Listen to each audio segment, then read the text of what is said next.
So good afternoon, everyone. I would like to introduce the speaker for today's session. His name is Nikos Stratakis. He is an environmental epidemiologist and a postdoctoral fellow at ISGlobal. His research lies at the crossroad of epidemiology and biology by combining exposure modeling methods with molecular omics data to disentangle the impact of environmental exposures on metabolic dysfunction and characterize the underlying pathophysiological mechanisms. He has been awarded also the prestigious Marie Skłodowska-Curie Fellowship to apply exposomics approaches into the study of childhood liver disease in order to identify the early life environmental determinants. So Nikos, the floor is yours.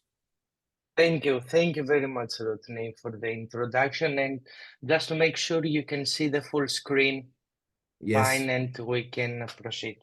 Okay, good afternoon, everyone. And this is the last session of our workshop on multi-omics data integration and human exposome studies, where we will try to talk or give a brief introduction on patient similarity networks.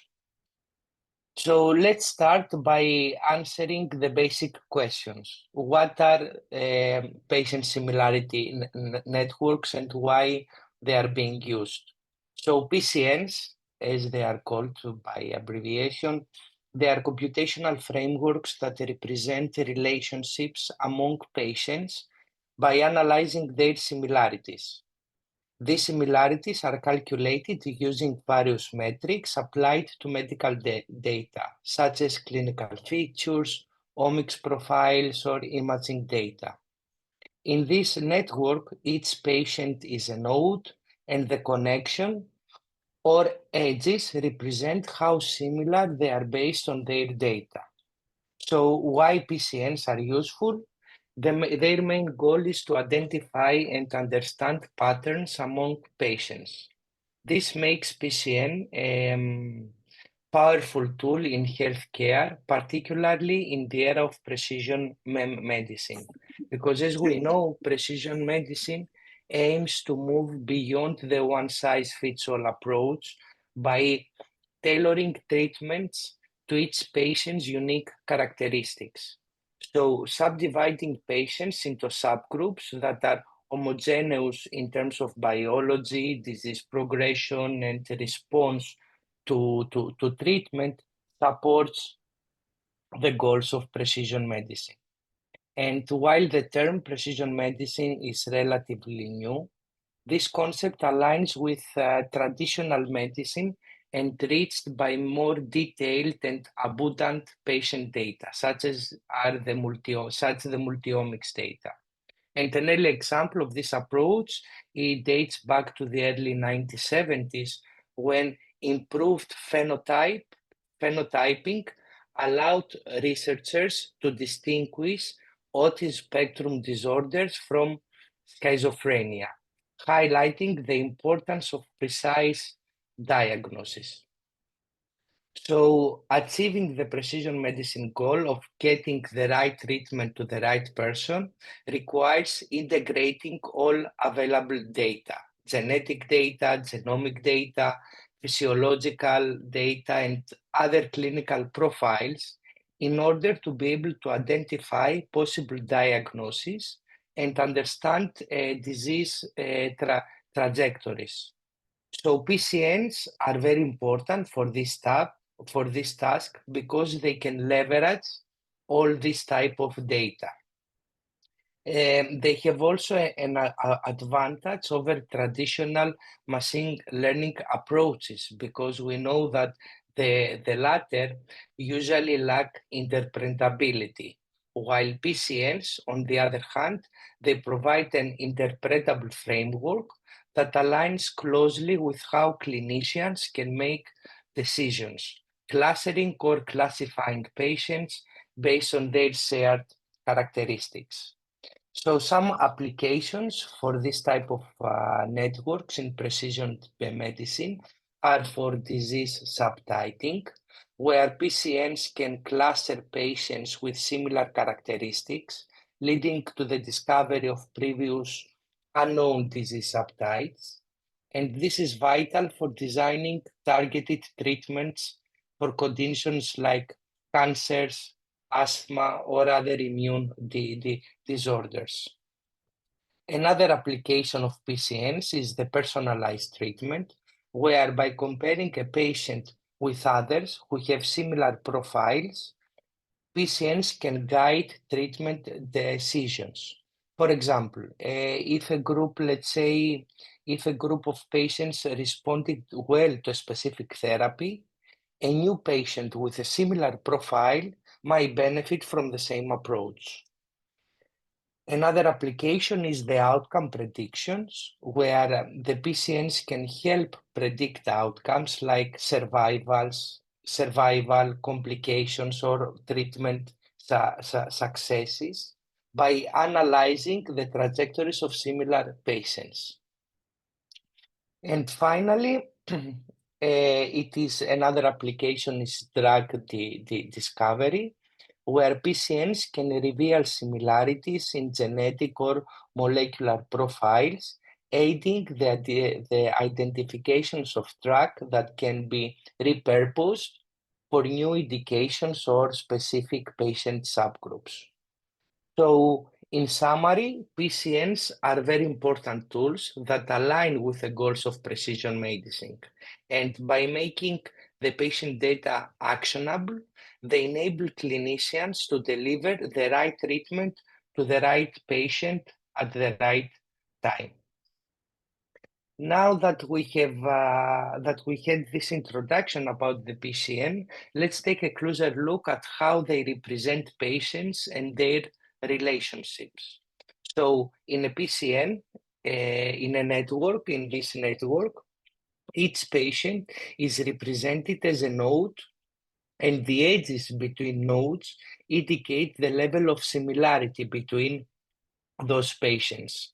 The weight of each edge reflects the degree of similarity, which is calculated using a similarity metric. And common examples include the Euclidean distance, the cosine similarity, or just correlation.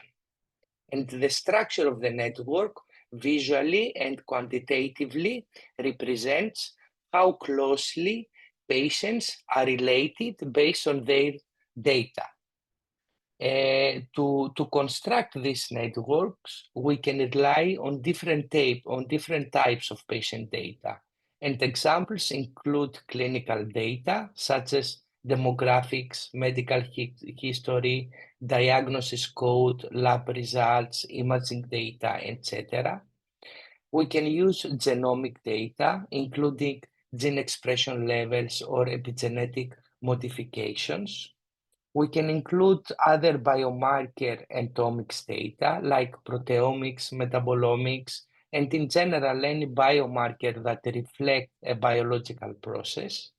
And we can also use environmental and lifestyle data, such as using information on factors like chemical exposure, smoking habits, diets, physical activity, and so on. So by being able to integrate all these diverse data types, PCNs can offer a comprehensive view of patient relationship, capturing both shared characteristics but also individual differences. And this allows us to explore patterns in patient populations, and as we said, it aligns very well with the goals of precision medicine. So now let's see at this figure that we have in this slide, this is a simple example to just illustrate this concept. Imagine that we want to build a PSN based on smoking frequency. In these networks, patients who are frequent smokers would cluster tightly together. Similarly, never smokers would form their own distinct cluster. As expected, this network would be highly predictive of lung cancer risk.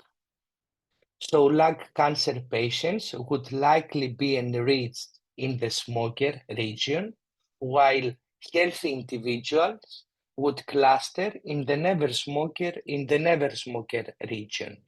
And if a new patient is a never smoker, their similarity to the healthy cluster could help predict them as being at a low risk for lung cancer. So in this paradigm, each feature like age, sex, mutation status, lifestyle habits can be used to build its own similarity network, creating different views of patient similarity. And by integrating all these views, we can identify patient subgroups or predict clinical outcomes more effectively. Now let's dive into the core of patient similarity networks, which are the similarity metrics. These metrics are essential and they are very important for calculating how similar or close patients are based on their data. One common category of such metrics are the distance-based metrics. So these metrics compute the distance between two data points in a feature space, where smaller distances indicate greater similarity. For example, two patients with similar clinical measurements or genetic profiles would have a small distance, meaning that they are more similar. Some common examples of such distance-based metrics include the Euclidean distance, which is I think is the most commonly used distance metric, and it's ideal for continuous numerical data like lab values or imaging features. However, the Euclidean distance is very sensitive to the scale of features, meaning that variables with larger ranges might dominate the calculation. And to address this, normalizations of features is often required. Another type of distance-based metric is the Manhattan distance, which is particularly suitable for high-dimensional data or sparse datasets, such as gene expression profiles. And one of the advantages of this metric is that it's less sensitive to outliers compared to Euclidean distance, which makes it a better choice when dealing with noisy datasets. Another metric, and the last for this set of metric, and the last example for this set of metrics is the normalized difference, where actually this metric quantifies how close or similar two data points are by comparing their difference relative to a normalized scale. This metric is highly effective when features have varying ranges of units. For example, when we compare age and lab test results when within the same datasets. The advantage of this metric is that the normalization ensures that all features contribute equally to the similarity calculation, making comparisons fairer across different types of data. So each of these metrics has its strength and specific uses. Choosing the right metric depends on the data characteristics such as feature type, scale, dimensionality, and noise.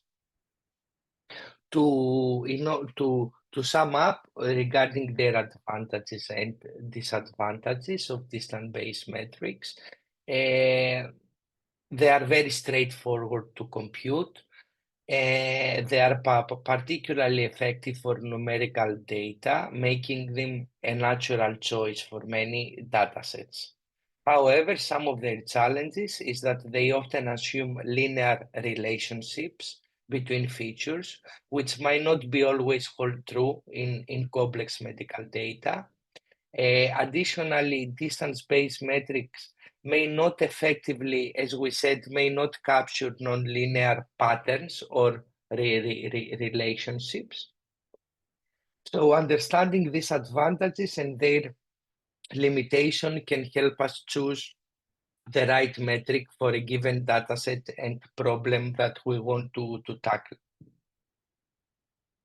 Another set of metrics are the correlation-based similarity metrics, which are very commonly used in the construction of the patient similarity networks.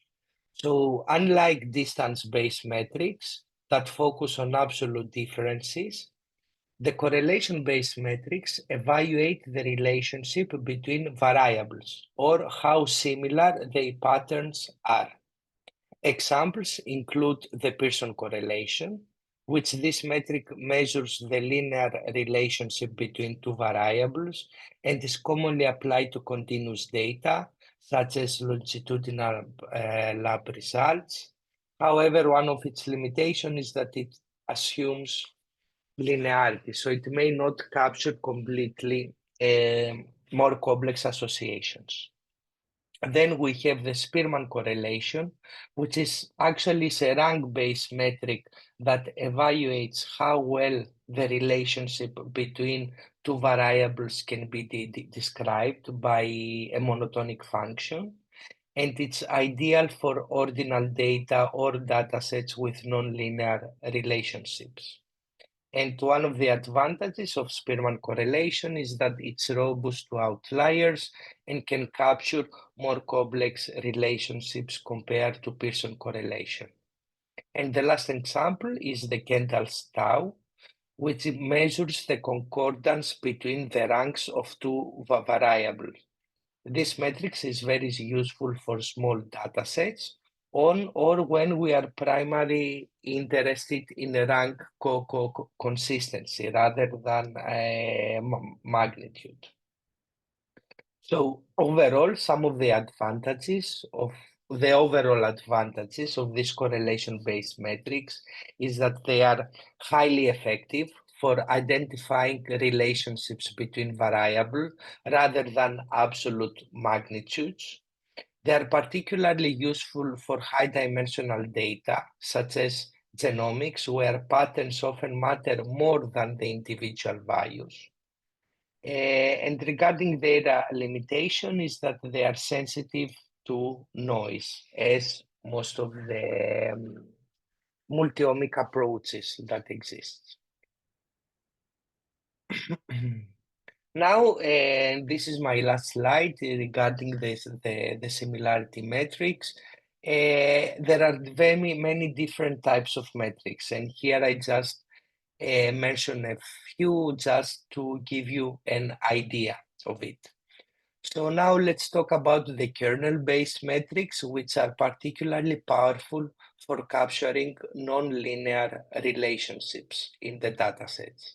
And these methods transform data into higher dimensional spaces, enabling us to uncover patterns that simpler metrics might actually miss.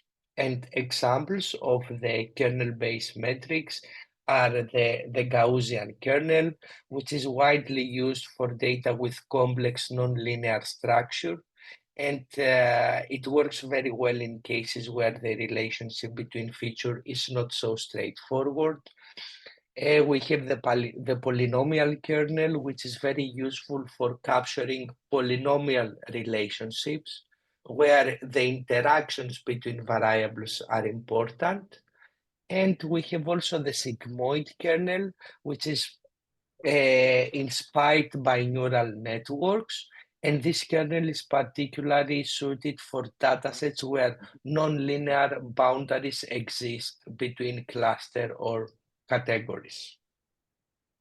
So the kernel-based metrics are very advantageous by capturing nonlinear similarities, making them flexible for complex datasets.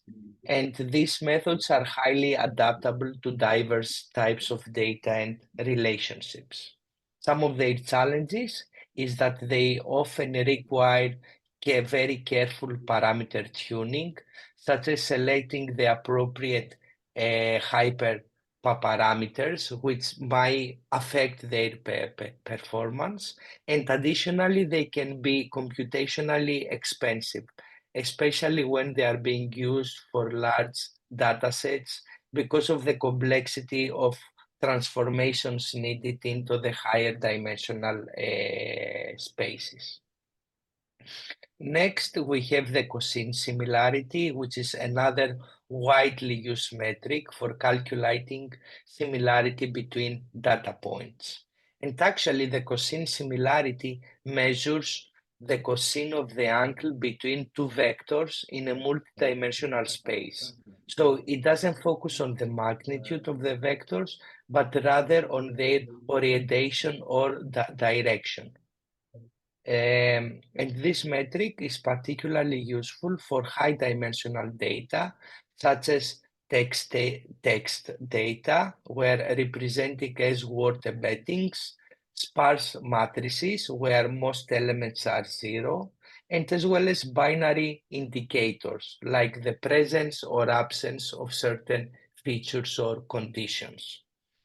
And why is it important is because the cosine similarity works very well when the magnitude differences between data points are less meaningful than their pattern of variation. Finally, there are some specialized and composite metrics which are tailored for specific data types or designed to integrate multiple measures of similarity. Regarding the specialized metrics, these metrics are customized for unique data types or structures. And for example, we have the Jacquard index, which measures the overlap between sets by comparing the size of their intersection to their union. And it's especially useful for binary data, such as identified shared genes or the presence or absence of symptoms in patients. Then we have also the composite metrics, which go a step further by combining several types of similarity measures to capture diverse aspects of patient relationships. And in summary, both specialized and composite metric allow us to refine our similarity calculations, making them more adaptable to complex and diverse data sets.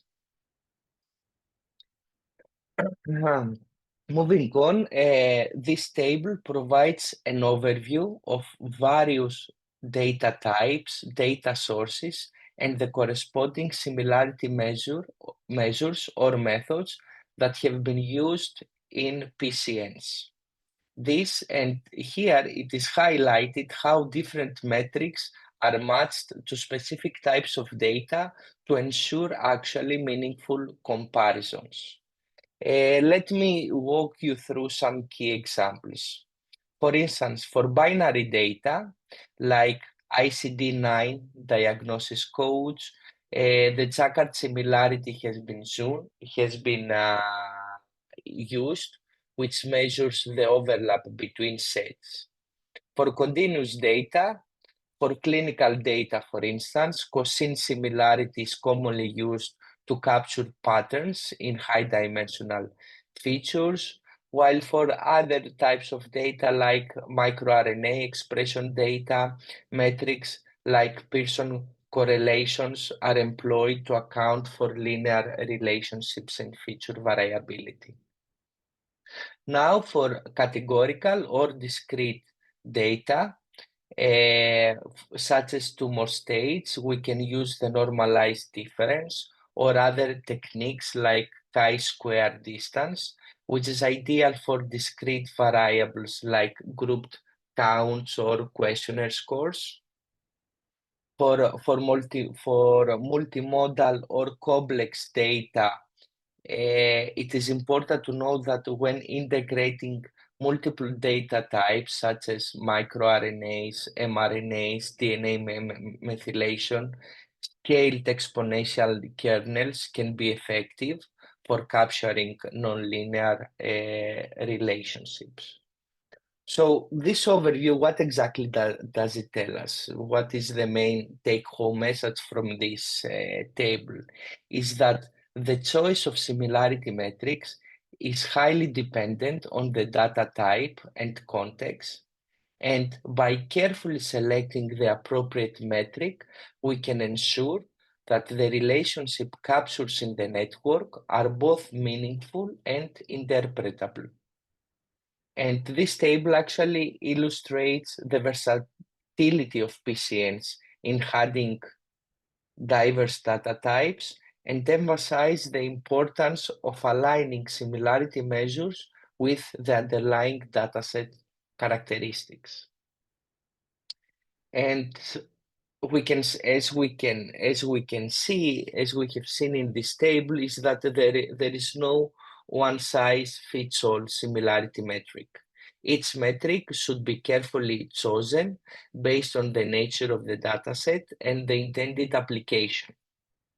So selecting the appropriate metric requires careful consideration of the dataset's characteristic and the specific goals of the analysis, whether that is clustering, subtyping, or predictive modeling.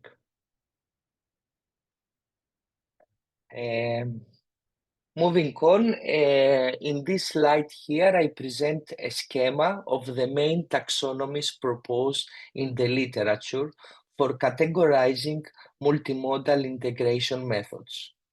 I think that we have discussed a little bit about this schema in the previous workshops. And these methods actually, they are classified based on the nature of the datasets and the type of integration flow. So let's break it down into the two main dataset types. From one hand, we have the multisets, which are composed of homogeneous data, and these datasets are generated by the same source under different conditions, such as data collected at different times or under varying experimental setups. For example, we have clinical data collected at baseline and during follow-up visit would form a multiset. Integration of such datasets typically involves horizontal integration, where separate analyses are performed for each dataset and then the results are later combined or pooled.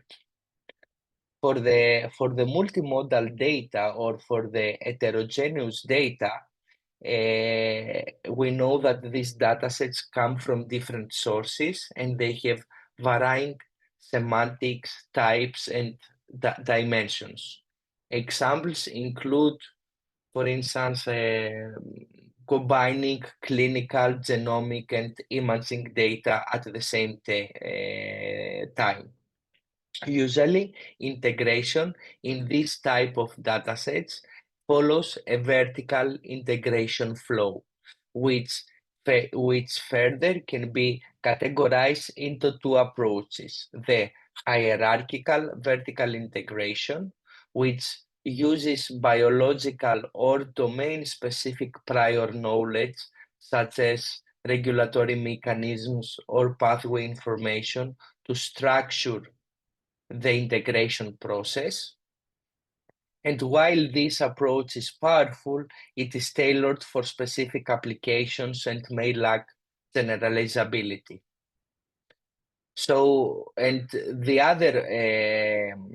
other approach of the vertical integration is the parallel vertical integration, this is the most commonly used and generalizable approach, where it does not rely on prior knowledge or predefined dependencies between data modalities, thus allowing for more flexibility. In the bottom section of this figure, the schema highlights the taxonomies for parallel vertical integration models based on the phase in which the integration occurs. So we have the early integration, which aims to combine raw or pre-processed data into a single integrated feature set before model construction. And usually this approach works very well with machine learning models. We have the intermediate integration, which transforms each data modality into intermediate models, which are later fused into a unified model. And these methods are often model dependent, and the fusion process is closely tied to the learning framework. And last, we have the late integration, which analyzes each modality independently and combines the results, often using meta models. These are model agnostic, meaning that the initial analysis methods can vary widely. So in summary, this schema or this figure shows how multimodal datasets can be categorized and integrated, highlighting both the flexibility but also the complexity of these approaches. And of course, the choice of the integration method depends on the nature of the datasets, the availability of prior knowledge, and the goals of the analysis. So how the patient similarity networks can fit into this schema of multimodal integration methods. So PCNs are particularly well suited for handling multimodal datasets, where the data come from different sources, such as we said before, clinical, genomic, imaging data, lifestyle variables, just to name a few. So these datasets typically require a vertical integration approach to combine their diverse modalities. And within this vertical integration flow, PCNs naturally align with parallel vertical integration methods. This is because PCNs excel at fusing heterogeneous data types without relying on explicit prior dependencies or biological knowledge, and they can leverage data-driven similarity metrics, allowing flexibility and adaptability across a wide range of applications. PCNs can also be used across the three integration phases. For instance, for the early integration, all modalities are combined into a single representation before building the PCN. For example, let's say concatenating features from clinical and omics data and calculating similarity in this unified space. And for another example of the late integration is where separate PCNs are built for each data type, analyzed independently, and their results are integrated later to refine predictions or insights. So the flexibility of PCNs allow them to function across these phases, but they most commonly fall into the early and late integration approaches. Now, okay, so since we saw how the PCNs can fit into the multimodal data integration schema, this slide introduces a major classification scheme for patient similarity networks, which depends on whether labeled outcomes, such as survival or treatment response, are used to guide the construction of the networks. So from one hand, we have the supervised PCNs, where these networks are constructed using labeled outcome data, such as survival, disease progression, or treatment response. And the focus is mostly on predictive tasks, where the relationships between patients are tailored to align with clinical relevance. And from the other hand, we have the unsupervised PCNs, where these networks are constructed without labeled outcomes, and their focus is mostly exploratory, where by using this type of networks, we aim to discover patterns or clusters within the data that may not yet be linked to specific outcomes.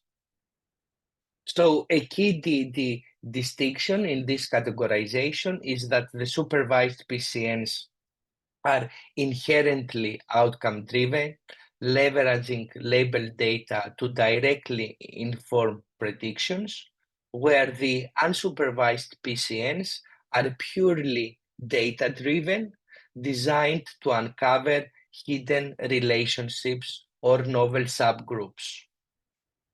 This figure on the right provides a visual comparison of the supervised and the unsupervised PCNs, highlighting their key differences. So in the top panel, you can see an example of a supervised patient similarity network. In this network, patient similarity is outcome-driven, meaning that the edges between patients are weighted based on features relevant to a specific labeled outcome, such as survival. The node colors indicate outcome groups. For example, high-risk patients are in red and low-risk patients represented with blue. The edges represent similarity, where thicker and darker edges indicate stronger similarity, likely influenced by outcome-relevant features like biomarkers or clinical measurements. And such network can be used mostly for predictive tasks, such as risk stratification or guiding treatment decision. At the bottom of the panel, we can see an example of an unsupervised PCN, where here the patient similarity is data-driven and it is constructed without considering any labeled outcome. And the goal here, as we said before, is to uncover intrinsic patterns or clusters within the data. The node colors represent clusters discovered from the data, such as cluster A, let's say green, cluster B orange, and cluster C purple. And the edges reflect similarity based purely on the data, with thicker and darker edges showing stronger intrinsic relationships between the clusters.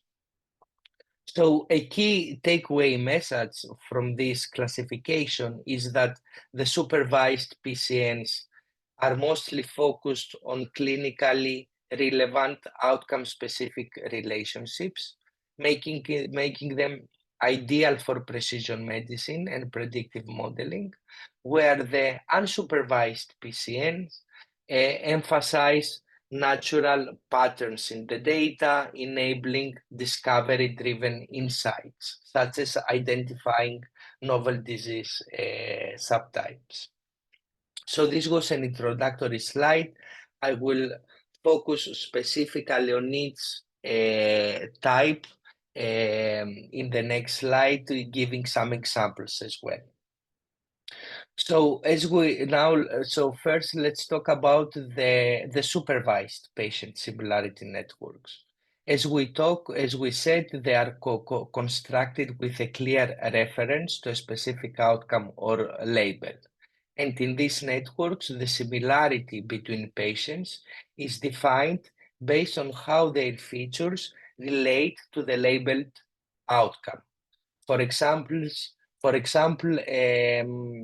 patients with similar survival predictors might form strong connections in the network. To build a supervised PCN, we need two key components. First, we need the feature data, of course, which can be clinical or genomic variables. And second, we need the labeled outcome, such as survival status or treatment response. The primary objective of this network is actually to improve decision-making by enabling tasks like outcome prediction, where, for example, predicting survival or treatment success based on the structure of the network, like personalized medicine. By comparing a patient's profile with similar cases, we can recommend treatments or assess risks. And lastly, for risk stratification, we are using network clustering. We can identify high risk and low risk patient groups, which is particularly viable for precision medicine. So supervised PCNs, they have their own advantages and challenges. On the positive side, they are directly tied to clinical outcomes, making them highly interpretable and actionable, and they can prioritize features that are more relevant for the specific task. And on the other hand, they require labeled data, which may not always be available or accurate. For instance, if we use questionnaire-based information to define our outcome, there is a risk of overfitting to the labeled outcomes, thus reducing somehow their generalizability. And additionally, the strong focus on the label might obscure some meaningful patterns in the data. This is an example of a very innovative supervised patient similarity network approach that is called NetDX. And I think that it's among the first PCN-based system designed to classify patients by comparing them to known patient classes. So it works similarly to the recommender systems like Netflix, but instead of recommending movies, it finds patients with similar outcomes or responses. For example, it can answer questions like which patients are likely to respond to this therapy. This process is clinically intuitive because it is analogous to clinical diagnosis and often involves a physician relating a patient to a mental database of similar patients that they have seen.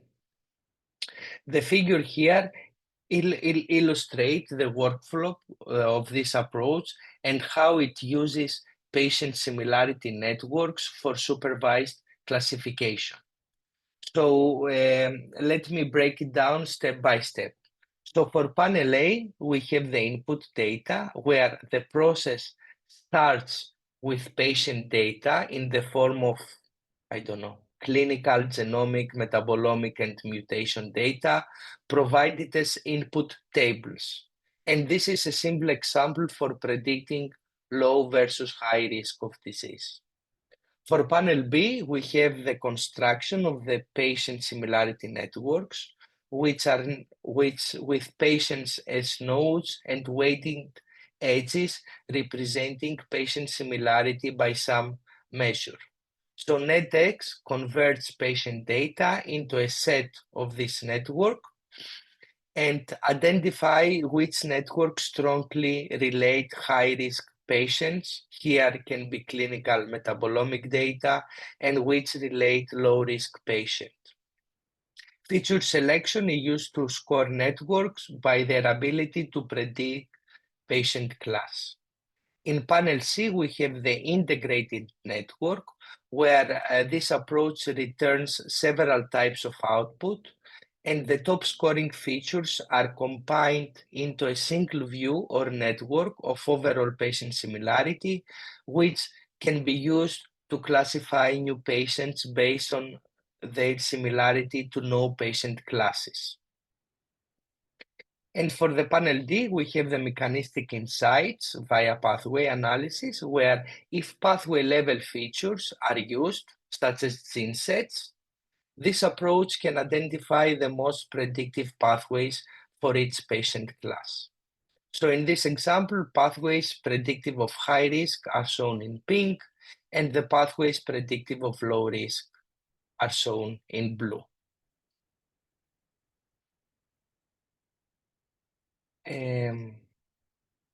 I will skip this slide for the sake of time, and I will just talk about some performance benchmarking of this approach, where NetDX was evaluated for survival prediction across different tumor types, and actually it showed a higher, very similar or higher performance compared to other commonly used machine learning methods like random forest, logistic regression methods, and so on.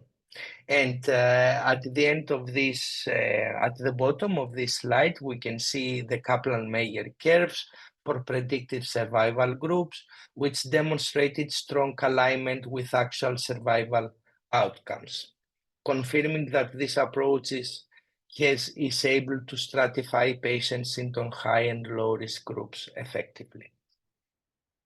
Now let's talk briefly about the unsupervised PCNs, which, as we said, they are constructed and analyzed without using labeled outcome data. And the focus of these networks is to uncover intrinsic patterns or relationships within the data itself, rather than aligning with predefined outcomes. So for the construction of this type of networks, unsupervised PCNs only rely on feature data, so there is no need for labeled for outcomes like survival status or treatment response. And in these networks, similarity is based entirely on the relationship within the data set. Their goal is to explore and understand the data structure, enabling the discovery of patterns or clusters of similar patients, and they can be applied for clustering and disease subtyping, where unsupervised PCNs can be used to identify hidden subgroup of patients, such as new disease subtypes. They can be used in exploratory analysis, where they provide a way to investigate patient relationships for generating hypotheses or exploring potential connections between data points. And also they can be used for data visualization, where graph-based representations allow us to visualize and interpret the structure of the dataset. Some advantages is that no label data required, making them applicable to datasets where outcomes are unknown, and their unbiased nature allows for the discovery of novel patterns or relationships that may otherwise go unnoticed. Some of the challenges related to this type of networks is that they may lead to clusters that are clinically irrelevant or biologically uninformative. And additionally, unsupervised PCNs are very sensitive to noise and the choice of similarity metric, which can influence the resulting network and findings. This is an example of an unsupervised PCN approach, which is called similarity network fusion. And I think it's one of the most widely used approaches in this field. The objective of SNF is to create a single fuse network that combines the complementary information from all sources, enabling a comprehensive understanding of the relationships between entities such as patients. So SNF is especially effective in biomedical applications, such as clustering patients and identifying disease subtypes or endotypes, by leveraging data from multiple sources like clinical, genomic, or imaging data. SNF provides an integrated view that highlights both shared and unique features across modalities. And how it works? First, the first step involves the construction of individual similarity networks, where for each data modality, clinical, gene expression, proteomics, we construct pairwise similarities between patients using the appropriate similarity metric. And then the result is a similarity matrix for each data source, where rows and columns represent patients and values represent their degree of similarity. The second step involves the iterative network fusion, where these individual similarity networks are then fused using an iterative process, where at each iteration, each network is updated by incorporated information from the other network. This process emphasizes shared patterns across modalities while preserving modality-specific characteristics.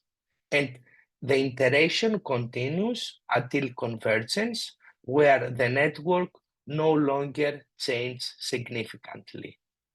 And then the last step is to generate the final fuse network, which represents a consensus similarity matrix integrating all data sources.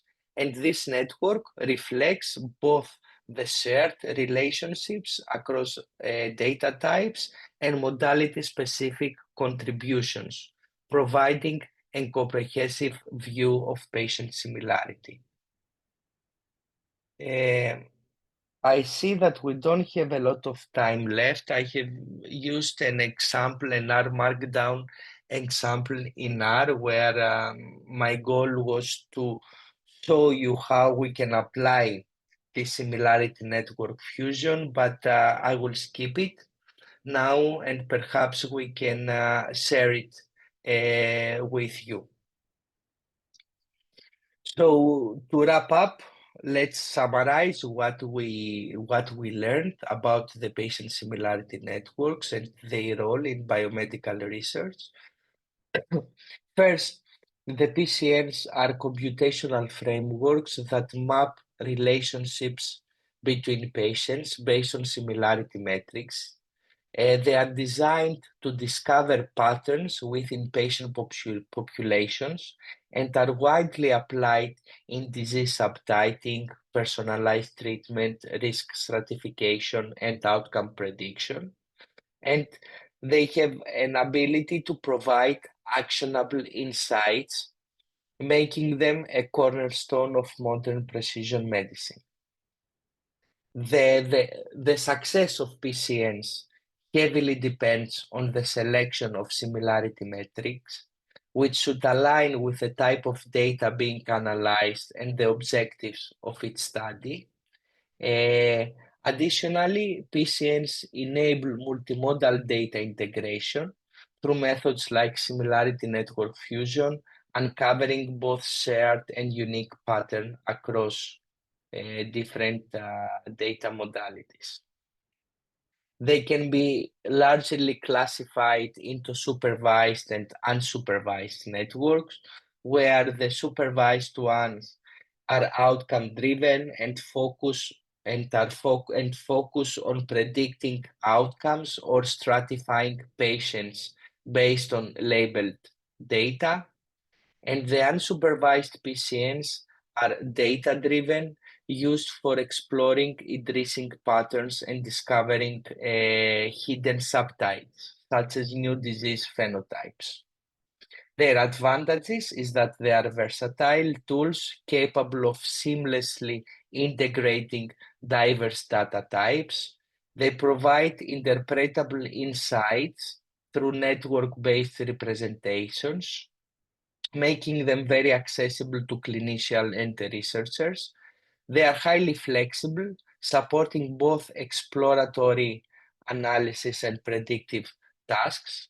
And regarding their challenges is that PCNs depends on the quality of input data as any other machine learning method, and poor pre-processing or incomplete data can limit their effectiveness.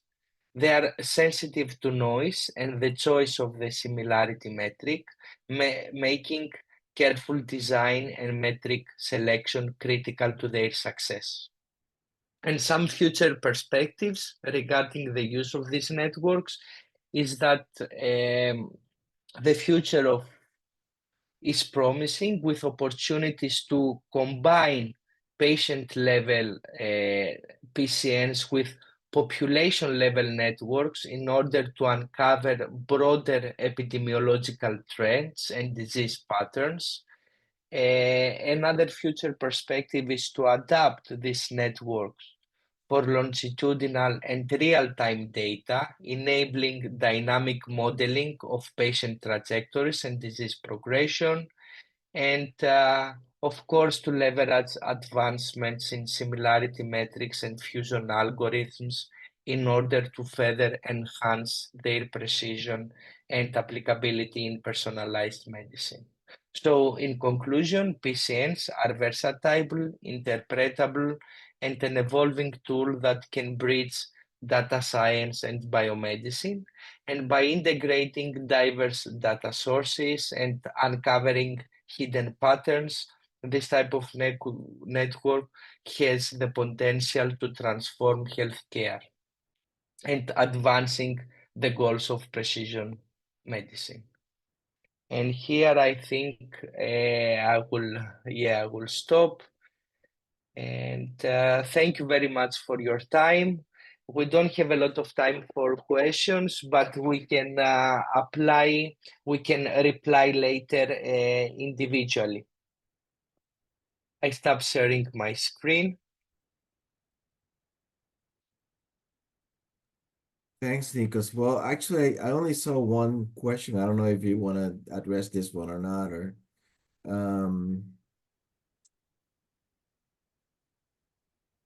it's the one that says, while PCNs are well suited for predictive models, are they also effective in providing